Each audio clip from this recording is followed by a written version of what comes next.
సింహరాశి. ఈ రాశి వారికి రోజు మధ్యమ స్థాయిగా ఉన్నది. ఆర్థిక పరంగా కొంత ఒత్తిడి పెరిగే అవకాశం ఉన్నది.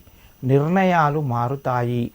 మీరు తీసుకునేటువంటి నిర్ణయాలు తొందరపడకుండా ఆలోచించి మార్పులు లేకుండా ప్రశాంతంగా నిర్ణయాలు తీసుకోండి. మీకు అనుకూలిస్తాయి. రుణ ఒత్తిడి, రుణ బాధలు కూడా పెరిగే అవకాశం ఉన్నది. ధనపరంగా కొంత కలిసి వస్తుంది. ఆలోచనను స్థిరంగా ఉంచి నిర్ణయాలు తీసుకోవడం వలన మీకు మంచిగా కలిసి వస్తుంది. ఉద్యోగస్తులకు కూడా అనుకూలంగా ఉంది.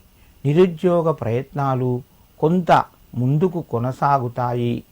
సింహరాశి వారు ఈరోజు శ్రీరామ దూతాయ నమః అని చెప్పి ఆంజనేయ స్వామికి 11 సార్లు చదువుకొని నమస్కరించండి.